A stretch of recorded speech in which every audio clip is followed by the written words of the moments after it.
La era de la información llegó. Estamos comunicados.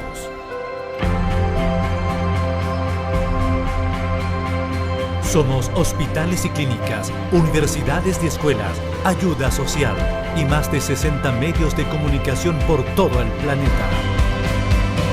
Predicamos en 891 lenguas y dialectos en 206 países con presencia adventista en los 5 continentes. Nos están escuchando, nos están viendo, nos están siguiendo.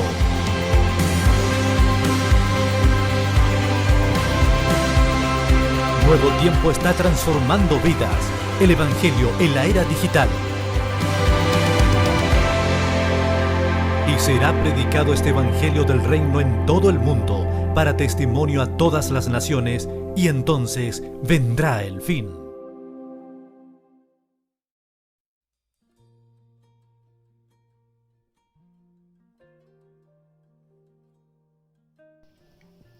Buenas noches, mis queridos apreciados hermanos. Dios nos los bendiga grande y poderosamente.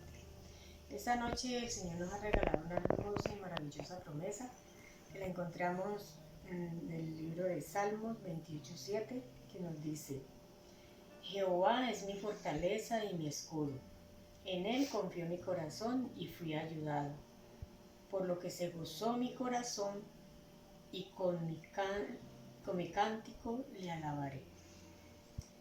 Es maravilloso saber que contamos con un Dios poderoso, que es nuestra muralla, que es nuestro escudo y nuestro protector, el Dios que nos libra del mal. Toda persona que ame a Dios no debe dejar de dar alabanzas en su nombre. No importa la situación en que nos encontremos, no importa lo que estemos viviendo, debemos siempre dar alabanzas a nuestro Dios, independientemente de lo que vivamos, porque Él es nuestro Dios, nuestro protector. Con esta maravillosa promesa en mente y en nuestro corazón, vamos a elevar una oración hacia el trono de la gracia. Oramos. Maravilloso y buen Dios, que moras en lo alto del cielo, infinitas gracias te damos, Padre de amor, por regalarnos un hermoso día, y ahora en esta noche, Señor, pedirte que nos fortalezcas, que nos des entendimiento, que nos unjas con tu Espíritu Santo para que nuestra mente y nuestro corazón se abran a ti, para recibir ese refrigerio que es tu palabra. Unge al pastor poderosamente para que sean palabras tuyas, Señor, palabras de vida para vida eterna que nos traes a esta hora. Queremos poner en tus manos, Señor, los amigos de Jesús, que el Espíritu Santo los impresione, que el Espíritu Santo les dé ese anhelo de conocerte, de saber que tenemos un Dios maravilloso, poderoso, que sea su Salvador personal, que quieran conocerte, que quieran saber más de ti, Señor. Queremos poner en tus manos de amor esta campaña para que, Señor, tú impresiones corazones, que tu Espíritu Santo los guíe hacia ti, para el reino de los cielos. Queremos poner en tus manos poderosas todos los matrimonios, Señor, que están en conflicto, Señor. Queremos ponértelos para que el enemigo, Señor, salga de allí, porque sabemos que él no quiere sino destruir y dañar todo lo que está a su paso. Pero sabemos que eres un Dios poderoso, que está al control de toda situación, pequeña o grande que sea. Tú, Señor, estás allí, Señor, ayudándonos, fortaleciéndonos. Bien, Señor, te pedimos que los hermanos de la iglesia, Señor, que tienen dificultades económicas, que tienen dificultades laborales, Señor, que pedirte, Señor, que tú les des un empleo, que la situación económica por la que estén pasando, Señor, sea abastecida por ti, que sabemos que tú abres las ventanas de los cielos y derramas bendiciones que sobreabundan. Queremos, Señor, pedirte en esta hora que los toques, Señor. Sabemos que por esta pandemia muchos han perdido sus trabajos, muchos tienen una situación económica de pronto difícil, pero, Señor, conocemos, Señor, que tú eres el dueño de todo esto, del oro, de la plata, y que tú siempre estás allí ayudándonos, como dice la promesa. Eres nuestro ayudador, que no nos dejas solos. Ayúdanos siempre a depender de ti, a prendernos de tu mano poderosa para, Señor, salir más que vencedores de cualquier dificultad, de cualquier problema, de cualquier situación. Por difícil que sea, poner toda nuestra confianza en ti. Tómanos, oh Señor, como enteramente tuyos, y que siempre, Señor, estés siempre a nuestro lado. Gracias, oh Señor. Dejamos esta oración en tus manos, porque sabemos que inclinas tu oído para escuchar y para actuar, Señor. Queremos darte las gracias por todo lo que nos das. Y, Señor, que esto todo sea en el nombre de tu Hijo amado, la majestad del cielo, nuestro amado Jesús. Amén y amén.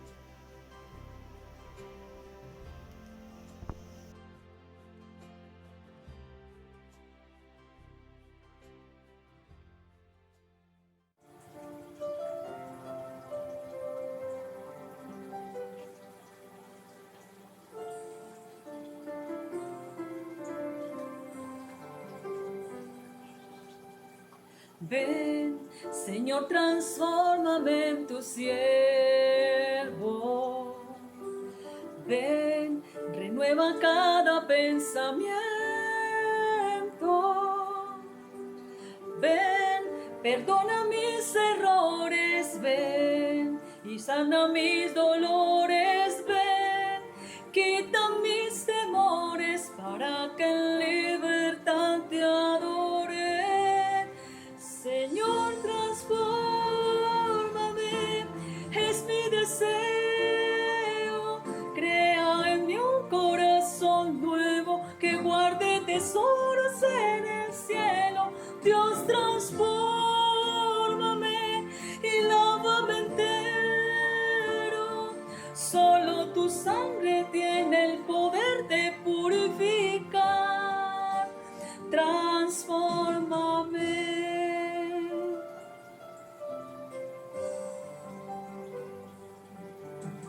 Ven, Señor, y llévame a tu encuentro. Ven, sé fuego y nube en el desierto. Ven, cambia mi historia. Ven y dame la victoria. Ven, yo quiero ver tu gloria y que se grabe en mi memoria. Señor, transfórmame, es mi deseo.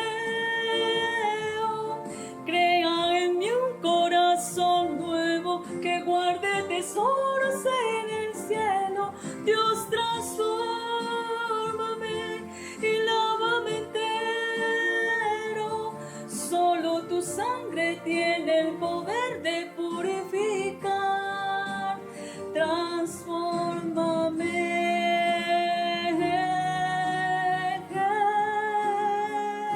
Señor, transfórmame, es mi deseo. Crea en mí un corazón nuevo que guarde tesoros en el cielo. Dios, transfórmame y lávame entero. Solo tu sangre tiene el poder de purificar. Transfórmame.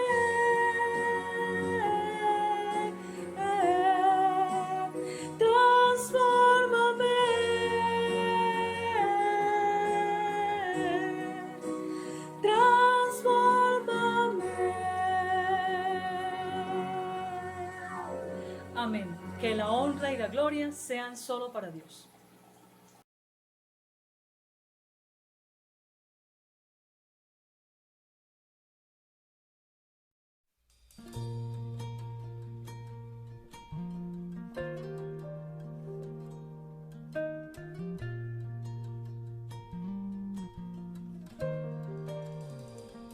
Real sacerdote ahí en el cielo, aleluya, oh, aleluya, nuestro abogado ante el Padre eterno, en el templo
templo celeste.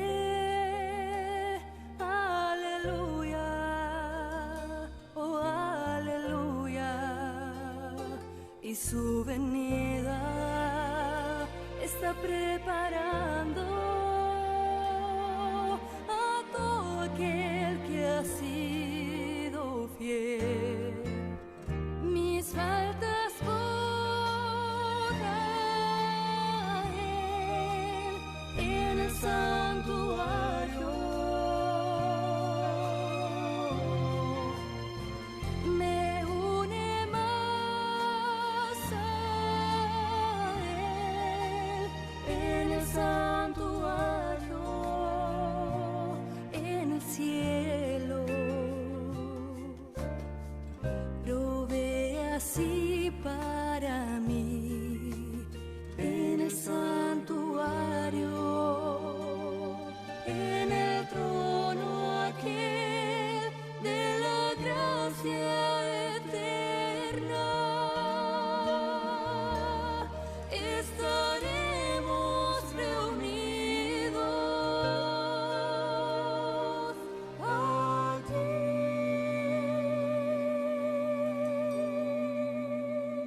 Mis faltas borra Él en el santuario. Me une más a Él en el santuario, en el cielo. Provee así para mí en el santuario, en el santuario, en el santuario.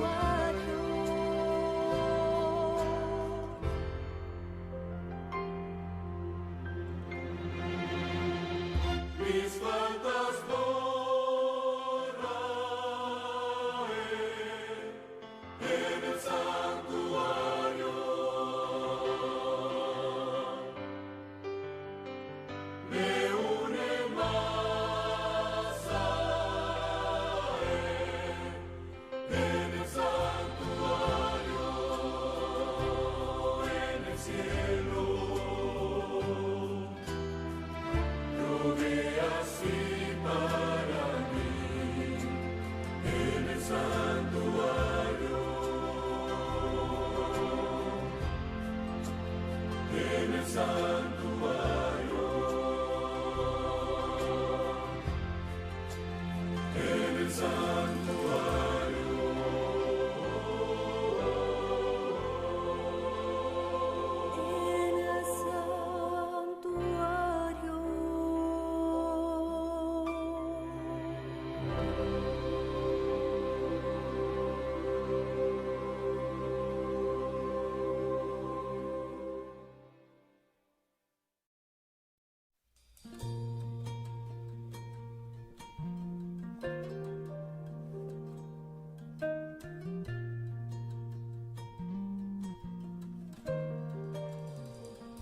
Real sacerdote ahí en el cielo. Aleluya, oh, aleluya. Nuestro abogado ante el Padre eterno. En esta noche le damos la bienvenida a todos nuestros hermanos y amigos que nos acompañan en esta noche de conferencias en las maravillosas promesas del Apocalipsis. Hoy nos sentimos gozosos de poder llegar a nuestra cuarta conferencia con un tema que nos traerá esperanza, sobre todo en el acto sustitutivo redentor de Cristo. Bienvenido esta noche, y antes de abrir la palabra, me gustaría que me acompañara en oración para que pudiésemos tuviéramos la mente dispuesta en las manos de Dios para comprender lo que Dios hoy nos quiere comunicar. Oremos. Te damos gracias, Señor, por tu amor y tu bondad, por acompañarnos en esta hora de la noche, Gracias porque con seguridad, Dios eterno, quieres hablar a nuestra vida. Señor, venimos cansados, venimos cargados de las actividades del día, pero queremos, Señor, antes de ir a descansar, escuchar una palabra de ti, una palabra que nos fortalezca y que nos aliente. Una palabra, Señor, que nos ayude a encontrar respuesta a nuestras preguntas, a nuestras inquietudes y poder encontrar esperanza en ti.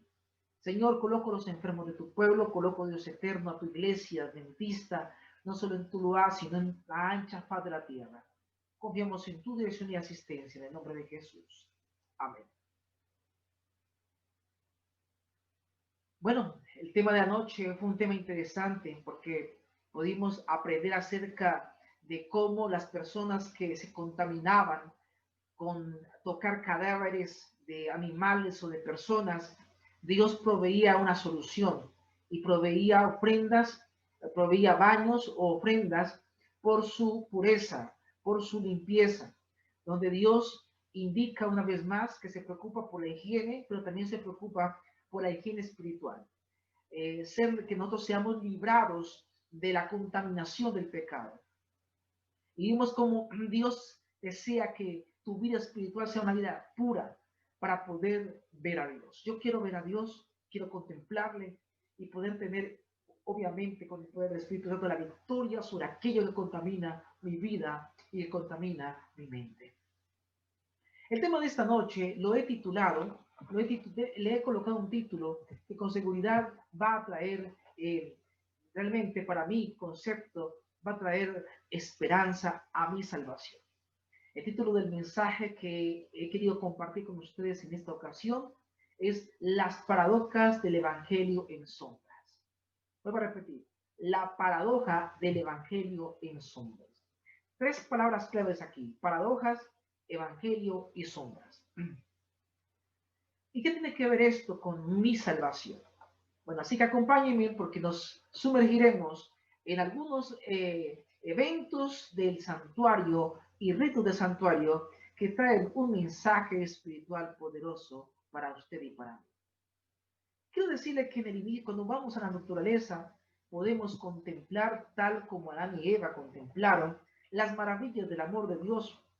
Podemos observar en cada aspecto de la naturaleza prácticamente un propósito inteligente, porque encontramos en ellos los designios de la revelación del poder de Dios. Cuando observo el latido del corazón, cuando observo la complejidad del cerebro, cuando observo el vasto universo, puedo darme cuenta cuán asombrosa es la sabiduría divina y la manera extraordinaria como se desenvuelve el ingenio de Dios, la ingeniería celestial. Sin embargo, a pesar de que la pareja en el Edén veía esas maravillas de Dios, con la llegada del pecado al mundo, la pareja vivió una experiencia trágica. Aparte de que ya no podía comunicarse con Dios cara a cara, ahora el hombre se sentía de alguna forma como en pique, en oscuridad, como sin esperanza. Obviamente, Dios no se iba a quedar manicruzado. Sin embargo, al pasar el tiempo, la capacidad que tenía el hombre para pensar, para analizar, ha venido desmejorando. Aunque el hombre cree que va en una ascendencia al iluminismo, a la revelación humana. Sin embargo, déjame decirte, mi amigo, que cada vez que avanza el tiempo resulta difícil comprender la conducta de mucha gente. Es más, dentro del comportamiento del hombre en el día de hoy empezamos a ver paradojas que realmente resulta difícil entender la conducta del ser humano. Por ejemplo, vivimos tiempos donde existen muchos psicólogos, donde existen más psiquiatras, sociólogos, de todo tipo, para tratar de entender el comportamiento del hombre. Sin embargo, entre más profesional de la salud haya, o más profesional con relación a la atención del ser humano haya, como que la locura humana va aumentando de menos a más. Y escuchaba cierta expresión de una persona que decía que todos tenemos algo de loco, o de loco todos tenemos un poco, decía una persona. Sin embargo, la diferencia entre unos y otros, según este experto, este experto de la literatura, realmente nos hace pensar que la diferencia está entre uno y otro porque algunos son encerrados y vigilados y otros andan sueltos. Pero cuando seguimos tratando de entender la complejidad de la conducta humana, vemos que la paradoja en el ser humano cada vez aumenta. Hablemos un poco de nuestro país. En Colombia, por ejemplo, vamos a observar que hace poco, si ustedes ven la imagen, no sé si reconocen esta imagen, hace poco, hace más o menos 2 o 3 años, el gobierno se sentó con las Fuerzas Armadas Revolucionarias de Colombia para firmar la paz.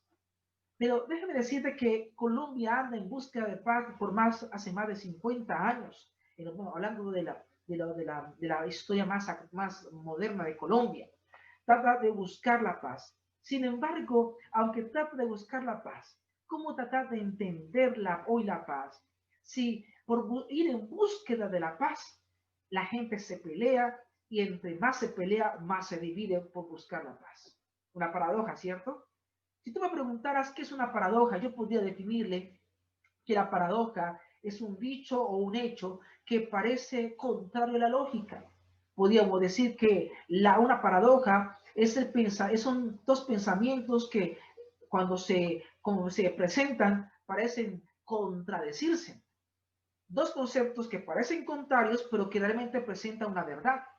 Y vuelvo a repetir, por ejemplo, ¿cuántas personas tratan de buscar la paz, pero en la búsqueda de la paz hay más divisiones, hay más sangre y hay más muerte? Por ejemplo, ¿cómo entender los que aman el deporte, que aman tanto el deporte que terminan prácticamente matándose por un escudo? ¡Qué paradoja! Otra paradoja es cómo entender que la persona que más ama te hace sufrir. Eso es una paradoja. Otra paradoja es cómo tratar de entender que, en el lugar donde más agua hay, no hay muchos árboles. O sea, cómo entender realmente ese tipo de circunstancias, que en el país donde más llueve es donde no hay bosques para poder regar porque el hombre los ha removido. Otra paradoja que podemos encontrar es cómo es posible que el hombre que más oro gana, y aquí coloco la foto de Messi porque ha ganado varios balones de oro, el hombre que más oro gana es el que más le sirve la plata. Es decir, con el oro no hace nada, lo que le sirve es la plata. Otro pensamiento como paradoja, por ejemplo, aquí tengo a Lionel Messi se le dice la pulga, y ahí entra otra paradoja. ¿Cómo entender que el jugador más grande del mundo es una pulga? Por ejemplo, ¿cómo entender que psicoterapeutas de pareja se divorcian? ¿Cómo entender eso? Son paradojas. Otra paradoja puede ser cómo entender que hacer reír es algo serio. O otra paradoja, cómo entender que en el Pacífico ha habido más violencia. Son conceptos que, aunque son contrarios, pero cuando se unen como que se contradicen, pero revelan una verdad. Pero cuando tomo esto como ejemplo, me lleva a mí a pensar que cuando estudio el tema del santuario también encuentro paradojas. Paradojas que en vez de cuando ayuda a alguien termina afectando a otro. Me explico en la introducción del tema. ¿De qué vamos a hablar en esta noche? Hoy trataremos prácticamente lo que queremos, el objetivo del tema de esta noche, es tratar de descubrir cómo el pensamiento divino, al revestirse el ropaje débil e imperfecto del lenguaje humano, resulta también en muchos aspectos paradójico. Ahora, lo que quiero tratar en esta noche es que descubramos que en el culto antiguo israelita se descubre el plan de salvación. Y también veremos cómo la grandeza de Dios se concibe en el maravilloso plan de redimir a la humanidad. Y eso lo encontramos justamente en el concepto de los rituales del santuario. Así que entramos a la primera pregunta, y déjenme decirle que la primera pregunta tiene que ver con palabras hebreas. Y mira, déjame decirles que el hebreo es un idioma simple. Es un idioma, estoy hablando del hebreo bíblico, es un idioma antiguo, aunque es una lengua ya muerta. El idioma bíblico es un idioma, el hebreo es un idioma simple, sin sofisticación. Sin embargo, el hombre cuando lo ha traducido, lo ha complicado tanto a tal punto que a algunos se les hace un poquito difícil poder adaptar o concebir esta lengua. Y en base a eso, vamos a la primera pregunta. La primera pregunta del tema de esta noche es, ¿cuáles son las 4 palabras claves del culto israelita, el cual nos presenta la paradoja del Evangelio? Y vamos a ver 4 textos, en donde estos textos prácticamente son claves a la hora de entender el tema del Evangelio. El primer texto encontramos en el libro de Levíticos. Levíticos capítulo 7, versículo 7 dice, como el sacrificio por el pecado, así es el sacrificio por la culpa. Una misma ley tendrán, será del sacerdote que hiciere la expiación con ella.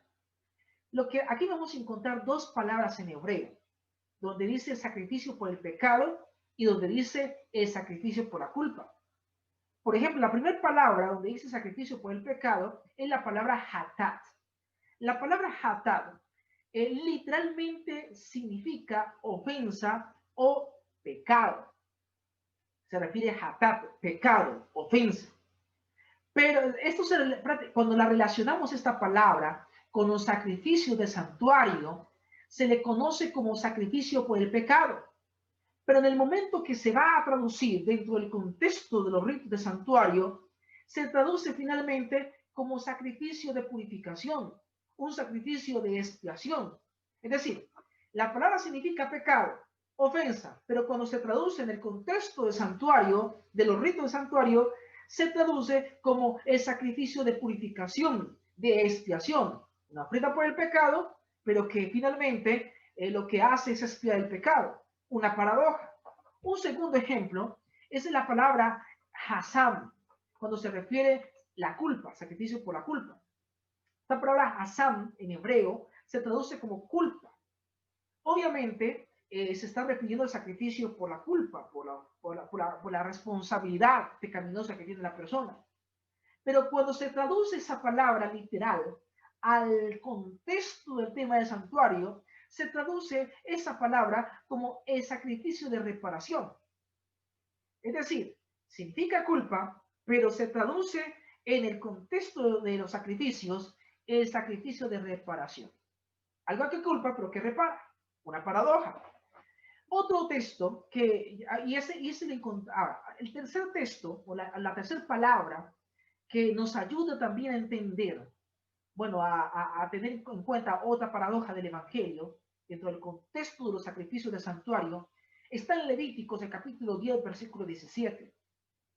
Dice Levíticos 10, 17, porque no comiste la expiación en el lugar santo, pues es muy santa, y la dio a vosotros para llevar la iniquidad de la congregación, para que sean reconciliados delante de Jehová. Aquí está hablando, obviamente, el sacerdote que comía del cordero y que llevaba la iniquidad. Ahora, aquí la palabra llevar la iniquidad, aparece otra palabra en hebreo, y la palabra Eibon, la palabra Nasa Eibon, que significa llevar la iniquidad. ¿Sí? Literalmente es llevar la iniquidad, pero cuando esa palabra se traduce al contexto del santuario, recordemos que hay diferentes traducciones de Biblia que para nuestro idioma occidental cambia un poquito la connotación.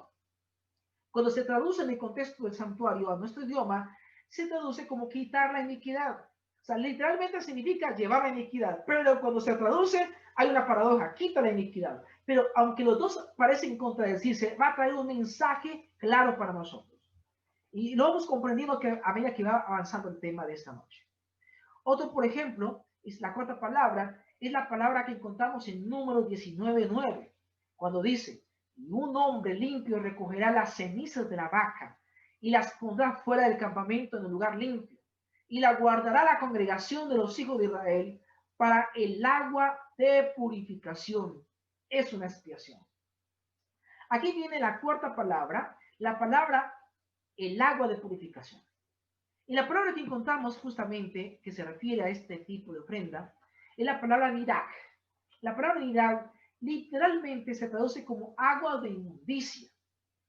Esto se refiere mucho a su significado, se está refiriendo a la impureza mensual o de sangre que producía la mujer a través de su menstruación, donde le generaba inmundicia en su vida, en su cuerpo. Pero esta palabra, agua de inmundicia, que es la palabra nidat en hebreo, en el contexto de los sacrificios se traduce como purificación, como apartamiento, como separación. Algo que es inmundo, pero que se purifica o que es apartado. Usted dirá, pero pastor, ¿de qué me está hablando? Mira, lo que estoy tratando de decirte es que hay 4 palabras que se refieren al tema de sacrificios con respecto al pecado, a la purificación del pecado.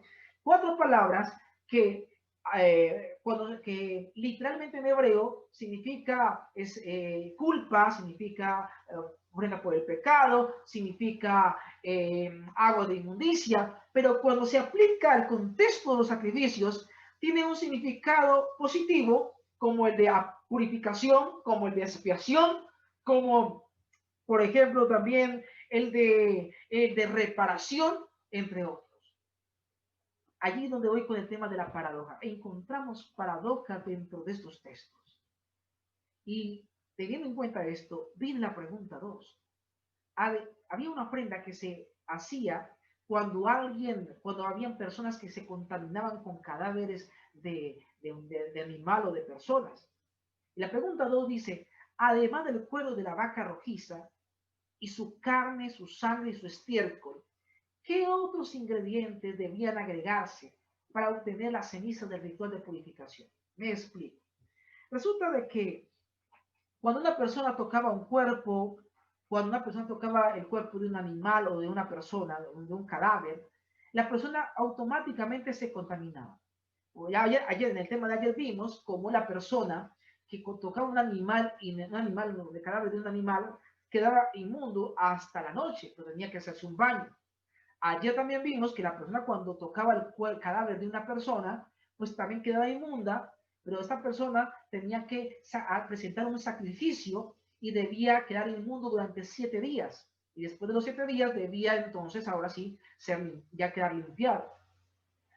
Cuando a la persona le sucedía esto, por ejemplo, iba por el camino y de pronto accidentalmente tocaba el cuerpo de un animal muerto o que, por ejemplo, tenía su yeguita o su caballo, su camello, el camello se le moría y tenía que sacar ese cadáver de allí, obviamente se contaminaba. Lo que tenía que hacer era que en las afueras de la ciudad había alguna persona del santuario, algún levita, algún sacerdote, que estaba haciendo un sacrificio para aquellas personas que se contaminaban de esa manera.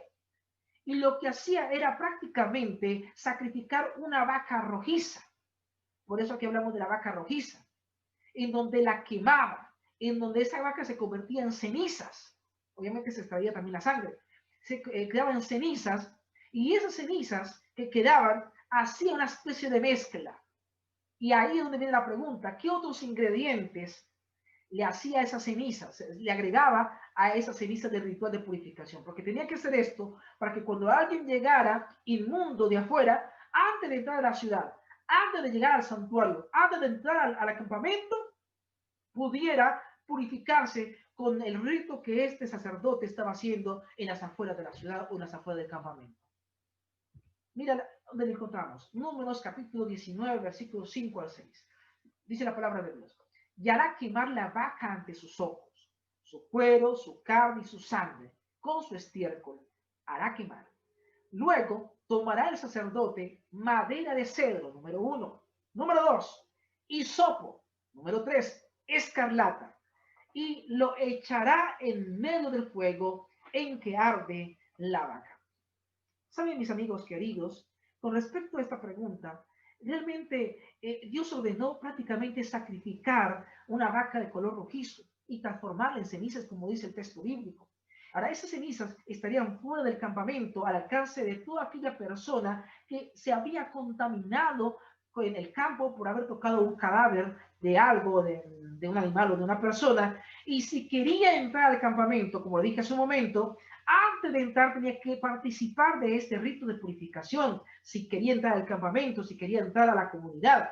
Y antes de entrar al campamento, donde vivía, así fuera a la ciudad también, debía entonces tomar de esas cenizas y entonces poder participar dentro de ese rito. Miren lo que sigue diciendo, aquí leímos justamente el texto hace un momento. Entonces, frente a este tipo de circunstancias, se agregaban algunos ingredientes. Por ejemplo, ¿qué ingredientes se agregaban?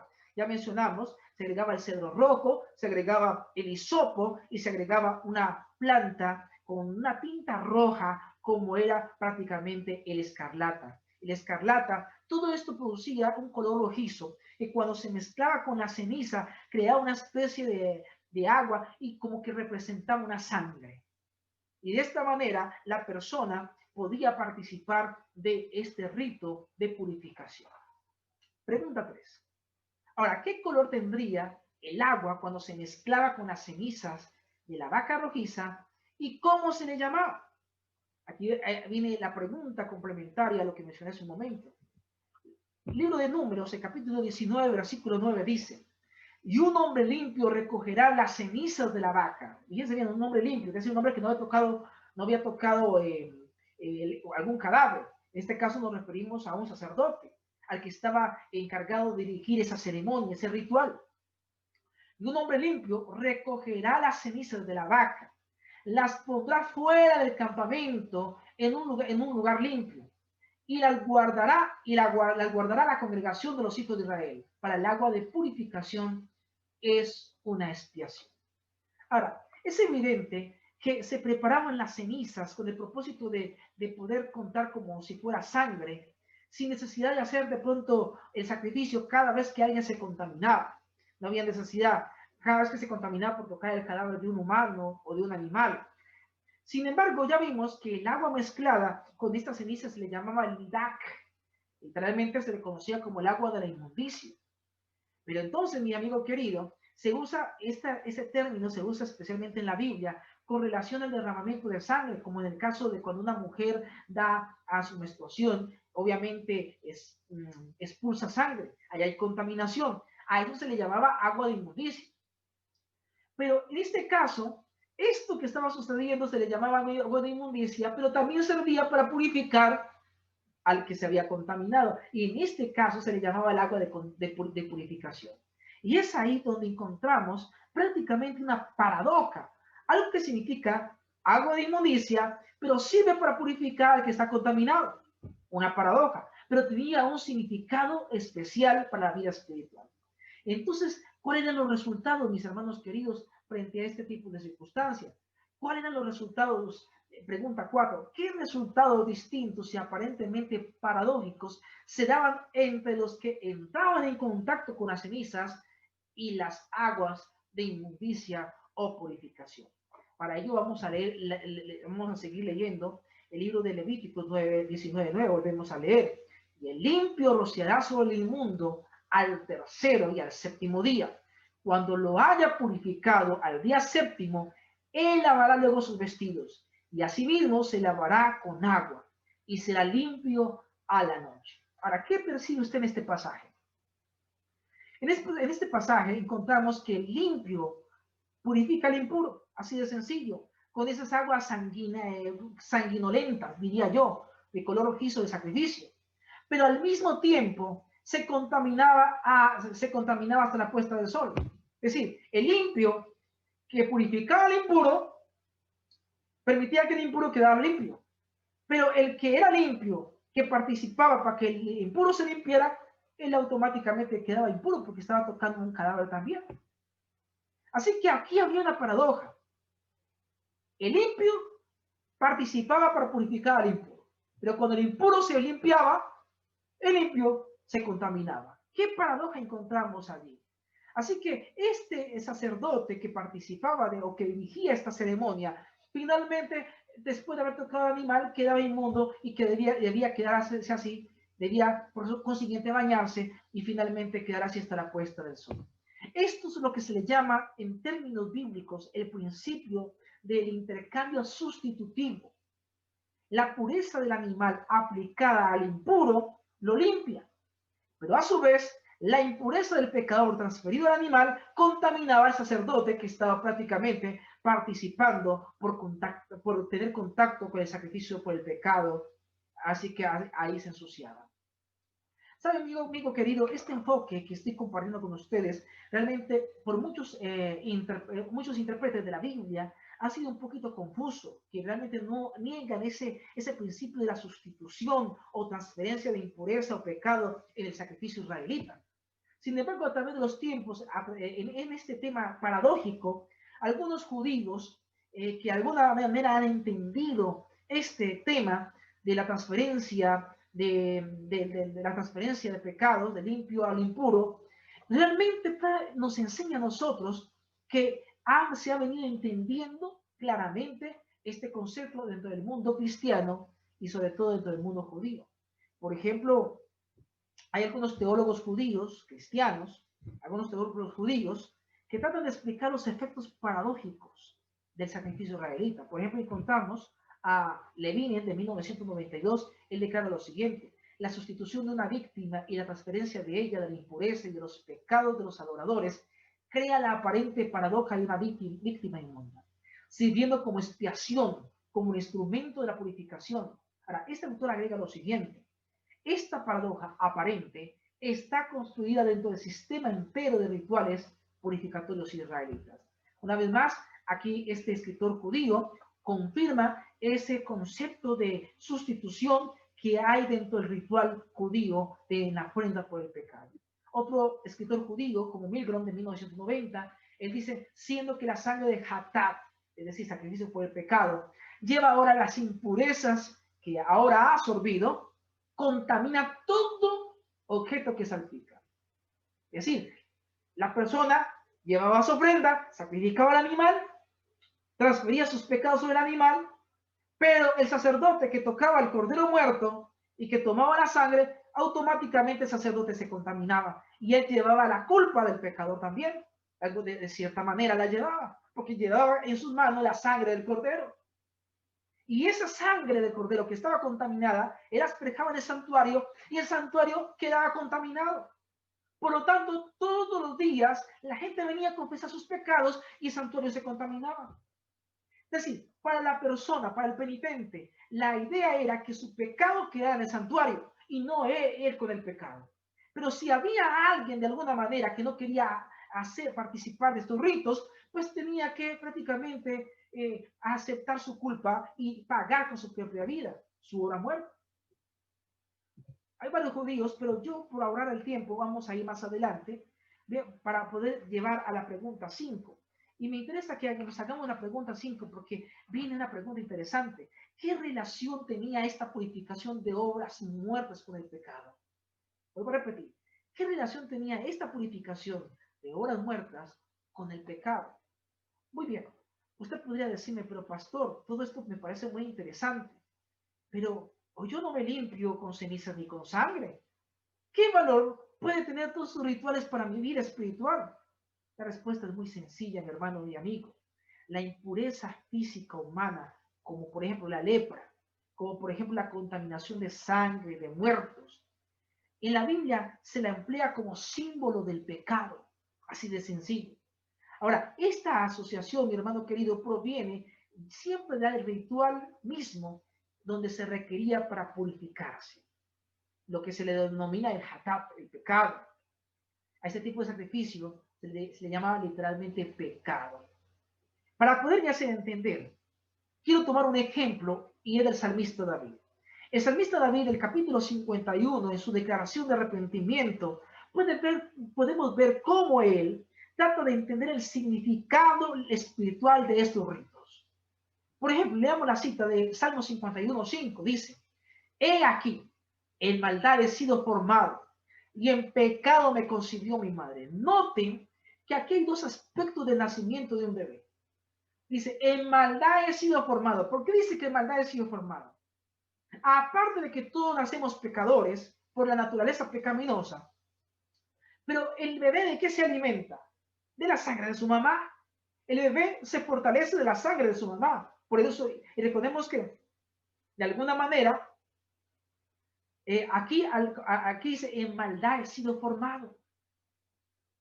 Pero luego dice, en pecado me concibió mi madre. Y vamos a encontrar, hermano querido, que cuando un niño nace, la madre tiene una hemorragia grande, nace en medio de sangre. Dice, y en pecado me concibió mi madre. Por eso las mujeres tenían que purificarse después de haber dado a luz. Eran de alguna manera, se tenían que tomar unos 7 días para poder practicar el rito de la purificación, dando a entender, mi hermano querido, que aquí había un concepto sencillo de necesidad de pureza en medio de la inmundicia.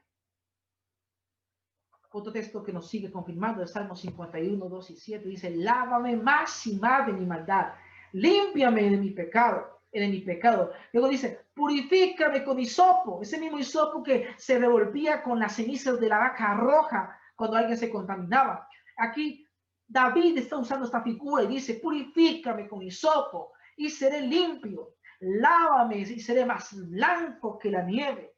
Un texto que ustedes conocen perfectamente es Isaías, el capítulo 1, el versículo 18, cuando dice Jesús, dice el Señor, vengan a mí, dice Jehová, estemos a cuenta. Si vuestros pecados fueren como la grana es un color rojo, como la nieve serán emblanquecidos. Si fueran rojos como el carmesí, vendrán a ser como la blanca lana. Recordemos, mi hermano querido, que esto prácticamente nos invita a nosotros a que nos alejemos del pecado, que el Señor no tolera el pecado, que el Señor no tolera la inmundicia, que el Señor no tolera la maldad. Dios quiere limpieza de nuestras almas.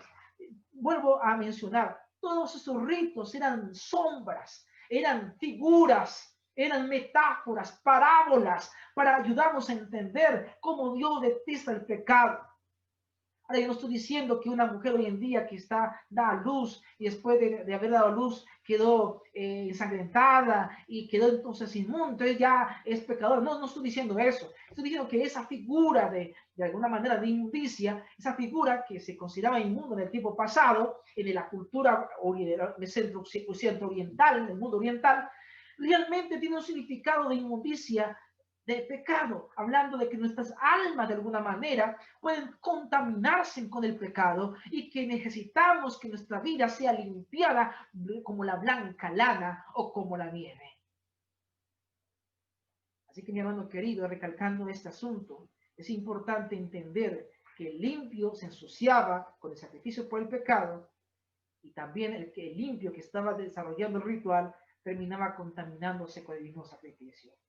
El libro de Hebreos, el capítulo 9, versículos 13 y 14 dice, porque si la sangre de los toros y de los machos cabríos y de las cenizas de las becerras rociadas a los inmundos santifican para la purificación de la carne, cuanto más la sangre de Cristo, el cual mediante el Espíritu Eterno se ofreció a sí mismo sin mancha a Dios, limpiará vuestras conciencias de obras muertas para que viváis al Dios vivo. Amigo querido, todo era una sombra, todos sus sacrificios era una figura, una parábola para ayudarme a entender que el sacrificio de Cristo me daría a mí limpieza, me daría a mí limpieza de conciencia, de mis actos de pecado, de mis obras muertas, de mis repulsiones quizás contaminadas por la maldad. Hoy el Señor te ofrece la oportunidad de poder ir al mejor sacrificio, el excelente sacrificio que es en Cristo Jesús, que te limpia del pecado. Apocalipsis lo presenta en el capítulo 1, que Él es el que nos limpia con su sangre de nuestros pecados. Por eso Jesús te llama y te dice, vengan a mí, estemos a cuentas, búsquenme, no sigan más en pecaminosidad. Hoy es el día de tu salvación, hoy es el día de buenas noticias. Pero mis hermanos queridos, realmente hoy es la oportunidad para aceptar este mensaje y recibirlo en el corazón.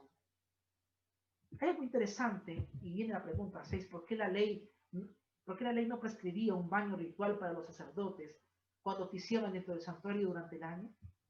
¿Sabe? Ustedes van a darse cuenta que los que salían y los sacerdotes que salían del campamento para poder apoyar la purificación de las personas que se contaminaban, al sacrificar la vaca roja y volver a ceniza y mezclarle allí el carmesí, el hisopo, el cedro, todo este tipo de cosas para que se convirtiera como una especie de sangre y purificar a las personas, ese sacerdote antes de entrar tenía que también purificarse. Pero los que estaban en el santuario, los que estaban dentro del santuario, que todos los días recibían corderos, todos los días recibían sacrificios, comían la carne del cordero, se contaminaban. Pero parece ser que dentro de la ley mosaica no solicitaba al sacerdote que estaba en el santuario que se purificara, que se bañara o que hiciera un baño como el que estaba fuera del campamento. Y la pregunta es, ¿por qué? ¿Por qué sucedía esto? La respuesta es sencilla, mi hermano querido. La respuesta es que obviamente el pecado, ellos cargaban, como sacerdotes, cargaban el pecado del pueblo. Por lo tanto, ellos al cargar el pecado del pueblo estaban allí. Pero ellos esperaban hasta el día de la expiación. El día de la expiación, que era una vez al año.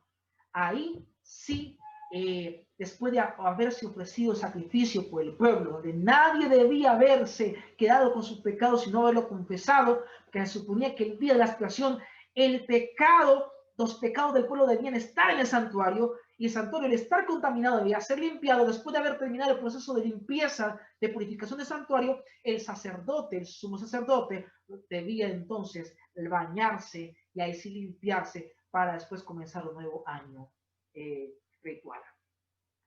Por eso los sacerdotes en el santuario no requerían tomar un baño. Eso sí, cuando iban a entrar al lugar santo, después de haber de alguna manera participado del sacrificio, iban al lavacro y se lavaban las manos y se lavaban los pies para poder entrar al tabernáculo de reunión y participar de la ceremonia del lugar santo. Mira lo que dice aquí Levítico 10:17, porque no comiste en la expiación en lugar santo, pues es muy santa, y la dio él a vosotros para llevar la iniquidad de la congregación, para que sean reconciliados delante de Jehová. Recordemos, el sacerdote comía la carne de ese cordero, de esa ofrenda, que el pecador penitente había transferido su pecado. Ese pecado, pues, obviamente traspasaba también al sacerdote porque comía la carne de ese cordero que había muerto. Obviamente era un cordero muerto, era un cadáver. O sea que eso significaba que el sacerdote también estaba de alguna manera contaminado del pecado hasta el día de la expiación. Por eso era importante la fiesta del día de Yom Kippur o el día de la expiación. Pregunta 7. ¿Cómo operaba esta paradoja del sacrificio por el pecado en relación con el ritual del santuario? ¿Cómo se operaba esta paradoja? O sea, ¿en qué consiste? Encontramos aquí una paradoja. ¿En qué sentido? Y déjame explicárselo así de sencillo. Por ejemplo, mira, ¿cómo operaba? Obviamente operaba bajo el principio del intercambio sustitutivo.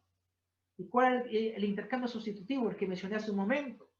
¿Cómo era posible que el impuro era purificado en el momento que se presentaba la ofrenda por el pecado y el sacerdote que se suponía, o la persona que atendía el sacrificio que se suponía que era limpio, ahora terminaba siendo el contaminado? Había que una transferencia del pecado. El pecador quedaba puro, limpio, y el que atendía, el que era limpio, al recibir el sacrificio, quedaba contaminado. Era una paradoja. El que a uno limpiaba, al pecador que había cometido la falta, quedaba libre del pecado, quedaba limpio, pero el que atendía el sacrificio, el sacerdote, el levita, al recibirlo, el que era limpio, quedaba sucio y quedaba contaminado. Así que eso se le conoce como el intercambio sustitutivo, en donde realmente tenía propósitos específicos, quería enseñarme algo perfecto. Y esto lo encontramos justamente en varios eventos durante todo el año, desde la inauguración hasta el día de la expiación. Por ejemplo, en la inauguración, cuando el sacrificio se aplicaba el sacerdocio, y el altar en actos inaugurales los purificaba y los santificaba. Obviamente, antes de iniciar el año ritual, el sacerdote tenía que ahí sí limpiarse, ahí sí purificarse para poder comenzar un nuevo año. El libro de Levíticos 8:15 lo presenta así. Y lo degolló, y Moisés tomó la sangre y puso con su dedo sobre los cuernos del altar alrededor, y purificó el altar, y echó la demás sangre a los pies del altar, y lo santificó para reconciliar sobre él. Aquí estamos hablando del momento que se inaugura el templo. Hay un sacrificio de limpieza, hay un sacrificio de purificación, de expiación por los pecados de los sacerdotes y siendo estos limpiados. Pero durante el año también habían ritos semejantes. Si se trataba de un pecador mediante la expiación el adorador obtenía el perdón. Así que durante todo el año, tanto mañana como tarde, el sacerdote, el pecador, el penitente, llevaba el cordero, transfería sus pecados, colocando sus manos sobre el cordero, sobre la cabeza del cordero. El cordero quedaba con el pecado. Ahora el cordero era degollado, la sangre era tomada, la carne del cordero era quemada en el altar. El sacerdote comía la carne, cuerpo, un animal muerto, se contaminaba. Obviamente ya contaminaba de pecado, llevaba el pecado sobre sí, porque al comer la carne estaba tomando un animal que tenía el pecado del penitente, que ahora ya era libre. Allí encontramos una paradoja también constante durante todo el año. Levíticos 4:26 lo confirma: y quemará toda su grosura sobre el altar, como la grosura del sacrificio de paz. Si el sacerdote hará por él la expiación de su pecado y tendrá perdón. Aquí vemos sacerdotes sacrificándose por su pueblo. Levíticos 12:8 dice: y si no tiene lo suficiente para un cordero, tomará entonces 2 tórtolas o 2 palominos, uno para el holocausto, otro para la expiación, y el sacerdote hará expiación por ella y será limpia. Y en el día de la expiación, que era la fiesta final, la de que se cerraba el año con el tema de los ritos, el santuario que había sido contaminado durante todo el año, ahora ese día sí tenía que el sacerdote lavarse, bañarse, después de haber terminado el momento de la expiación. Aquí, obviamente, como el santuario se había contaminado durante todo el año, tenía que limpiarse el templo. Recordemos, el pecado no debía estar ese día en el pueblo, no debía estar en el campamento, debía estar en el santuario, porque ese día se iba a concentrar el santuario en la purificación. Finalmente, los pecados del santuario iban a ser transferidos sobre el cordero, sobre el macho cabrío Azazel. Y ese cordero, ese macho cabrío, era llevado al desierto para que allá en el desierto muriera con él el pecado del pueblo de todo el año. Y así el pueblo y el campamento y el santuario y los sacerdotes quedaban limpios del pecado, libres de contaminación. Pero si había alguien que no permitió que sus pecados quedaran en el santuario, esa persona debía pagar con su propia vida, porque no había aceptado el método de Dios, el método sustitutivo de salvación. ¿Recuerdan cuando Adán y Eva pecaron? Adán y Eva tenían que haber muerto el día en que pecaron. ¿Pero por qué no murieron? Por la sencilla razón de que ese día hubo una transferencia, hubo un acto sustitutivo. Un cordero murió en lugar de Adán y Eva. Así que el inocente se convierte en impuro. Por lo tanto, debe morir. Y el culpable se convierte en inocente. Por lo tanto, puede seguir viviendo. Pero ese cordero tenía un significado especial. Y era el cordero, era el simbolismo, era la figura del verdadero cordero que quita el pecado del mundo, Cristo Jesús. Así que ya hemos visto todos estos conceptos importantes aquí en el día de la expiación. Así purificará el santuario a causa de las impurezas de los hijos de Israel y de sus rebeliones y todos sus pecados. De la misma manera hará también el tabernáculo de reunión, el cual reside entre ellos en medio de sus impurezas. Levítico 16:30 dice: porque este día se hará expiación por vosotros, y seréis limpios de todos vuestros pecados delante de Jehová. Estamos hablando en el contexto del día de la expiación. Pero Patriarcas y Profetas, en la página 371, es claro cuando dice que la sangre de la víctima quitaba el pecado del arrepentido. ¿Pero qué pasaba? Pero quedaba en el santuario, ¿hasta qué día? Hasta el día de la expiación, lo que yo venía explicando hace un momento. Pregunta 8, y vamos ya llegando a la conclusión del tema. ¿Por qué debía bañarse el sumo sacerdote y los que le colaboraban en el ritual del pecado al concluir el ritual del día de la expiación? Recordaba que durante el año no hacían baños. Llevaban la carne, llevaban el pecado sobre sí. Pero el día de la expiación, al concluir este evento, este ritual tan importante, sí debían bañarse. Entonces, frente a esta pregunta, viene allí el siguiente pensamiento. Levíticos nos lo responde en el capítulo 16, versículo 24, 26 al 28. Dice: lavará luego su cuerpo con agua en el lugar del santuario. Después de ponerse sus vestidos, saldrá y hará su holocausto y el holocausto del pueblo, y hará la expiación por sí y por el pueblo. Así que encontramos, mis hermanos queridos, que había ese día. El que hubiere llevado el macho cabrío a Azazel, lavará sus vestidos, lavará también con agua su cuerpo, y después entrará en el campamento. Y sacarán fuera del campamento el becerro y el macho cabrío inmolados por el pecado. cuya sangre fue llevada al santuario para hacer expiación, y quemarán en el fuego su piel, su carne y su estiércol. El que los quemare lavará sus vestidos, lavará también su cuerpo con agua, y después podrá entrar en el campamento. Una vez más pregunto, ¿por qué se exigía este año del sumo sacerdote y de los demás que colaboraban con él en este ritual del pecado en el día de la expiación? La respuesta es sencilla, porque ese día se libraba el templo y su sacerdocio de todos los pecados que habían asumido durante ese año. Ya lo había mencionado hace un momento en la pregunta anterior.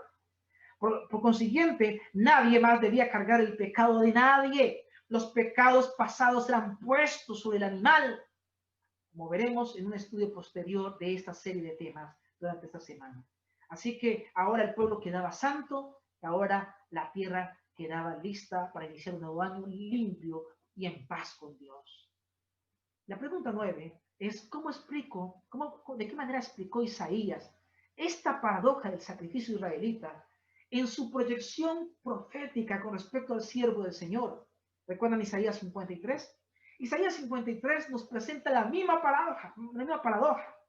Y realmente esa profecía fue escrita 700 años antes de que Cristo Jesús naciera, donde presenta que realmente el Hijo de Dios, el Mesías prometido, el que le había prometido Dios a Adán y Eva en el momento de su caída, el Redentor, sería el sacrificio del futuro para el pueblo de Israel.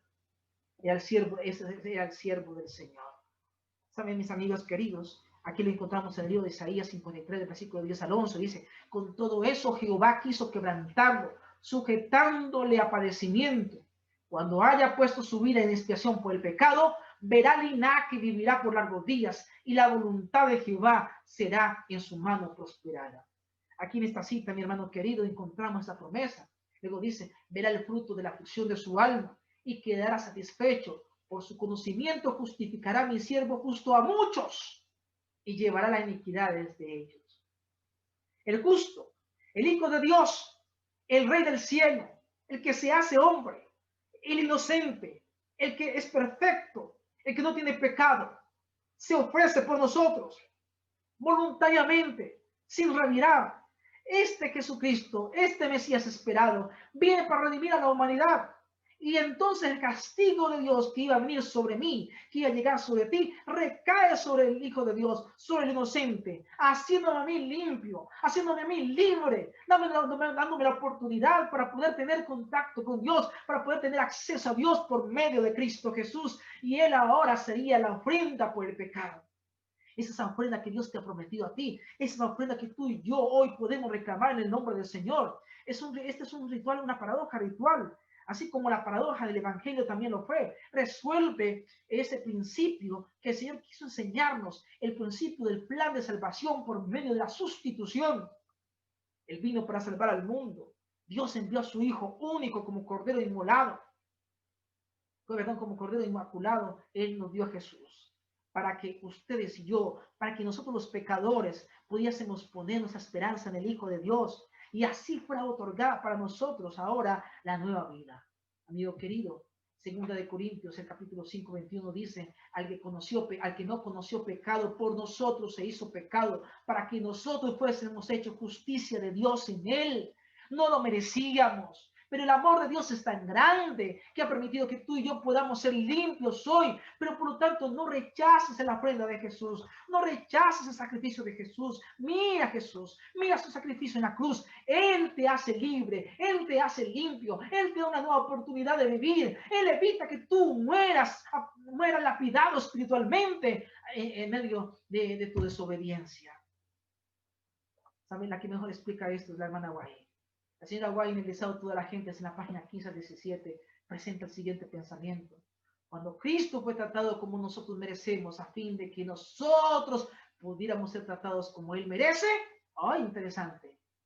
Cristo fue tratado como nosotros merecemos, a fin de que nosotros pudiésemos ser tratados como Él merece. Fue condenado por nuestros pecados, en los que no había participado, a fin de que nosotros pudiésemos ser justificados por su justicia, en la cual no habíamos participado. Él sufrió la muerte nuestra, a fin de que pudiésemos recibir la vida suya. Por su llaga fuimos nosotros curados. Esta promesa es maravillosa, mi hermano querido, donde encontramos realmente un trueque, un intercambio. El pecador viene al templo para cambiar su ropa sucia de pecado por las ropas limpias y justas del Cordero. En este caso, Cristo Jesús. Alabado sea nuestro Dios. Finalmente, la última pregunta es, ¿qué haría primero el Cordero de Dios prometido por los pecados de los hombres? ¿Qué haría luego por el santuario celestial sobre el cual se iba a registrar el pecado confesado de los penitentes? ¿Qué haría primero el Cordero? ¿Y qué pasaría luego en el santuario celestial? ¿Saben? Cuando la purificación del Cordero de Dios se aplica al pecador de hoy, son aspectos que nos traen esperanza. Por ejemplo, Juan 1:29 nos recuerda, el siguiente día vio Juan a Jesús que venía y dijo, he aquí el Cordero de Dios que quita el pecado del mundo. Cuando la purificación del sacrificio de Jesús se proyecta al santuario celestial en la época final del juicio, ahora esos efectos van a ser positivos para mí, porque cuando esté delante del juicio, la ley me condena que soy pecador, pero cuando se da cuenta de que yo acepté al justo, que me hizo justo, entonces seré declarado inocente por los méritos de Cristo. Yo quiero ser declarado inocente por los méritos de Cristo porque Él dio su vida por mí. Y el libro de Hebreos, capítulo 9, lo explica detalladamente. Fue pues necesario que las figuras de las cosas celestiales fueran purificadas. Así, pero las cosas celestiales mismas son mejores sacrificios que estos, refiriéndose a los del terrenal, que estos sacrificios. Dice, voy aquí, con mejores sacrificios que estos, porque no entró Cristo en el santuario hecho de mano, figura del verdadero, sino en el cielo mismo para presentarse ahora por nosotros ante Dios. ¿Saben, mis hermanos queridos? Qué lindo es poder saber de que el Señor Jesús realmente está oficiando en mi favor en el juicio de hoy. Estamos en un juicio, en este juicio, si yo he aceptado ese Cordero, entonces como sucedía en el día de la expiación en el santuario terrenal, si mi pecado estaba en el santuario, yo podía estar tranquilo. Pero si yo no había confesado mi pecado y no lo había transferido a ningún animal, y ese animal no había muerto en el santuario, significaba que mi pecado no estaba en el santuario, y lo que indicaba que el santuario estaba en mí. Y si estaba en mí, yo debía pagar con mi propia vida porque era mi propia justicia, y mi justicia es muerta, no alcanza para nada, así que debía ser muerto. En el tiempo final, también habrá un juicio, un día de expiación, y estamos en el momento de la expiación. Y allí, entonces, si mis pecados los he confesado a Dios, entonces mis pecados están en el santuario celestial donde el Señor está operando como mi sumo sacerdote, yo puedo estar tranquilo porque Dios me ha declarado justo y santo. Pero si no he confesado mi pecado a Dios y todavía sigo con Él en el día de la expiación, hoy en el juicio de Dios, tiemble. Pero todavía hay oportunidad, mi hermano querido. Hoy es oportunidad de salvación. Hoy es oportunidad de buscar al Señor. Jesús es nuestro hermano mayor. Cierta oportunidad, unos padres vieron cómo su casa se estaba incendiando. Así que esos padres con su hijo de 12 años salieron corriendo porque la casa se estaba quemando. Pero cuando estaban fuera se acordaron que su bebé, una bebé más o menos de 1 año, estaba dentro de la casa. Estaba envuelto en llamas. Cuando regresaron a la casa para intentar salvar a la niña, los bomberos ya habían llegado y les impedían entrar a la casa. Pero como el niño de 12 años pasaba por desapercibido, el niño inmediatamente se entró en medio de las llamas, tomó a su hermanita, la abrazó y en medio de las llamas este niño salió aunque quemado. El niño sobrevivió, pero le salvó la vida a su hermanita. Un hermano mayor defendiendo a su hermanita menor. Al pasar los años en un geriátrico, estaba esta niña como toda una mujer adulta, cuidando de un viejito con llagas en su rostro que habían quedado de por vida. Y esta mujer se sentía orgullosa porque su hermano mayor le había salvado la vida y aunque tenía marcas, ella gozaba de vida.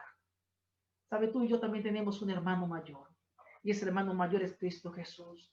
el cual tiene unas heridas, unas marcas en sus manos, en su cuerpo, como señal de que yo debía haber tenido esas marcas. Y gracias a ese sacrificio por mi pecado, gracias a ese sacrificio por mi culpa, se hace expiación por mis pecados. Y hoy mis pecados no están en mí, sino que se depositan en el Cordero que quita el pecado del mundo. Y aunque hay un juicio, hoy soy declarado justo, porque Jesús está intercediendo por mí, declarándome inocente delante del Padre, y así yo puedo hoy, mi nombre continúe en el libro de la vida del Cordero.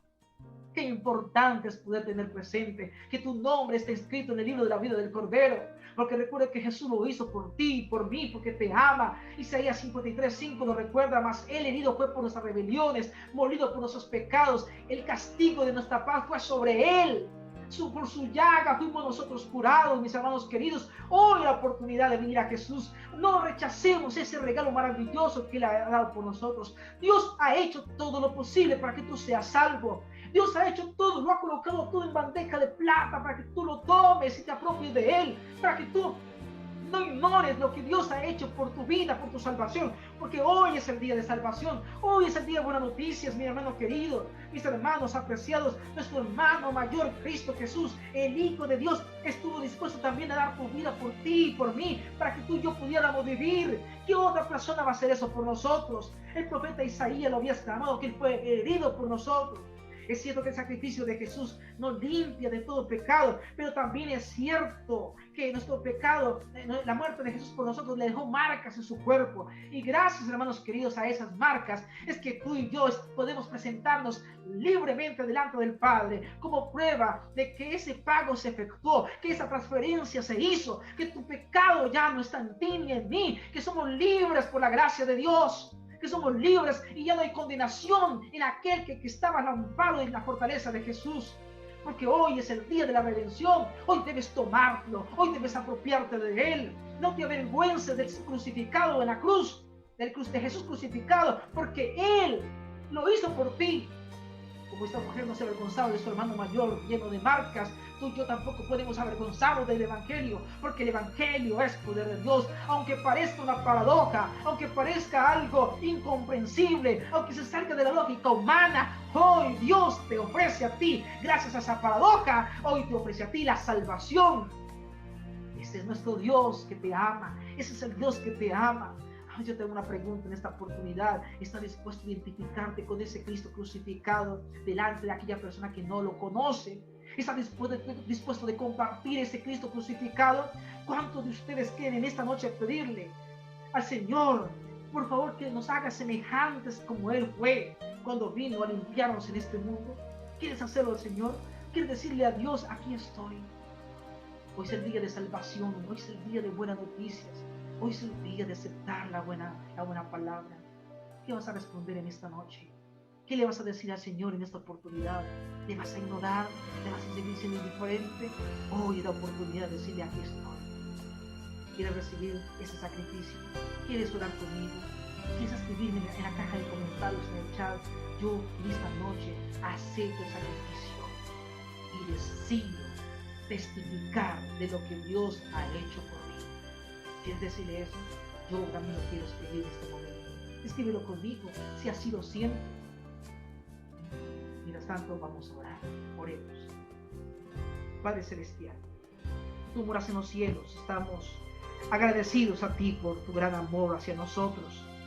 Estamos agradecidos, Señor, como nos has revelado en la muerte de Jesús, que es nuestro sacrificio. Sabemos que nuestros pecados reflejan nuestra ingratitud muchas veces. Estamos avergonzados por ello, Señor. Pues sabemos también que aún ahí de ti, Señor, tú aún nos perdonas nuestros pecados. Esos pecados tristemente te dejaron marcas en tu cuerpo. Las marcas que lleva tu Hijo Cristo Jesús, Señor. A esta hora, Señor, siento que Jesús no se avergüenza hoy de mí, hoy de presentarse por tú y por nosotros delante de ti, Señor, y de los santos ángeles del universo. No queremos nosotros tampoco avergonzarnos de Jesús. Queremos reconocerlo delante de los hombres. Límpianos de todo pecado. Límpianos de la maldad por los méritos de la sangre de Cristo Jesús. Para que entonces podamos ser puros como lo eres tú. Todo esto lo pedimos, Señor, en el nombre de Jesús. Amén. Que el Señor te bendiga, que el Señor te guarde y hoy te dé un día de victoria.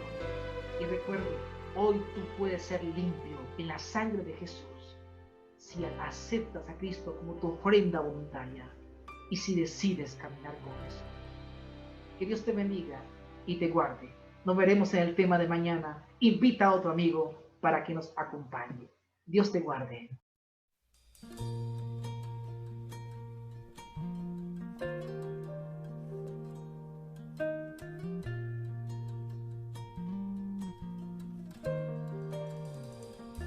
Real sacerdote ahí en el cielo, aleluya, oh, aleluya, nuestro abogado ante el Padre eterno, en el templo hecho por Dios, detrás del velo, el lugar más santo, aleluya, oh aleluya, investigando, limpia las faltas de aquellos que Él redimió, mis faltas.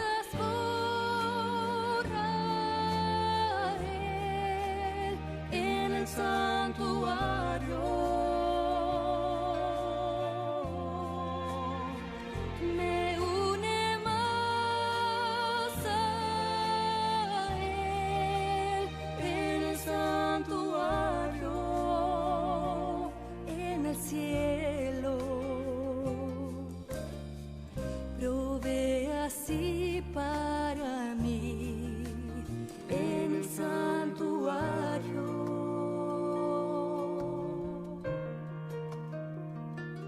Purifica el templo celeste, aleluya, oh aleluya, y su venida está preparando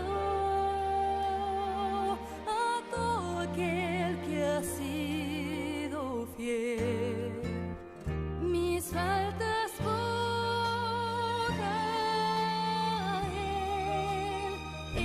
santuario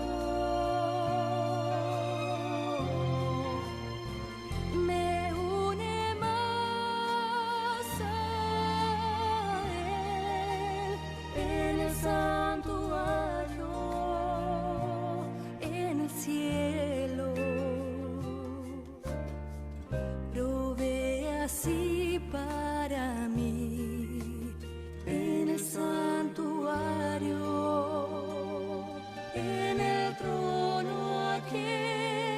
De la gracia eterna estaremos reunidos allí.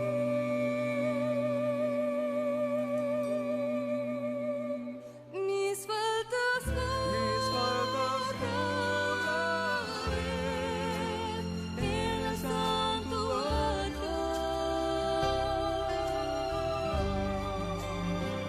me